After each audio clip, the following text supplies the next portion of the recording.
सरकार के द्वारा चलाया गया एक महत्वपूर्ण मिशन है। माननीय प्रधानमंत्री मोदी जी के द्वारा स्वच्छ भारत मिशन को चलाया गया। इसी के तहत नगर पालिकाएँ और नगर निगम भारत को स्वच्छ करने में लगे हुए हैं। इस कड़ी के अंतर्गत नगर पालिका हापुड़ और नगर पालिका गढ़मुक्तेश्वर, ये दो पालिकाएँ मेरे पास हैं। एज ए क्लस्टर सुपरवाइजर मैं आईटीसी कंपनी से हूँ। जैसा कि आप देख रहे होंगे, हमारा फ्लैक्स लगा हुआ है, आईटीसी इंड्यूरिंग वैल्यू लिखा हुआ है। तो इसी के अंतर्गत आप लोगों के बीच कुछ स्वच्छता संबंधी बात बताने के लिए आया हूँ। जैसा कि सर ने पहले बताया कि स्वच्छता, स्वास्थ्य और शिक्षा, ये तीनों चीज़ सबसे पहले प्राथमिकता स्वच्छता पे देंगे।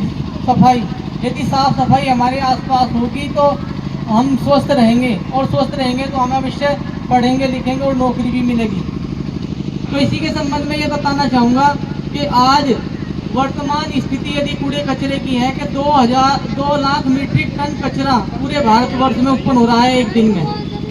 उत्तर प्रदेश की यदि हम बात करें तो 15,500 मीट्रिक टन 500,000 मीट्रिक टन कचरा उत्तर प्रदेश में उत्पन्न हो रहा है एक दिन में, और इस कचरे का कोई निस्तारण नहीं हो रहा। ये दिल्ली के पास एक स्थान है गाजीपुर में 20 या 22 मीटर तक कूड़ा डालने की अनुमति दी गई थी, लेकिन अनदेखी की वजह से वहाँ पे आज 75 मीटर तक कूड़े के पहाड़ बन चुके हैं।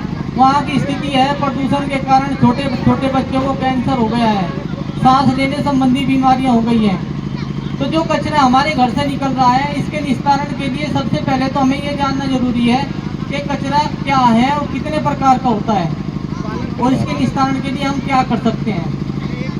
तो जो अनुपयोगी चीज़, जो हमारे काम की चीज़ नहीं है, उसे जिसे हम बाहर फेंक देते हैं, वो हमारे लिए कचरा है।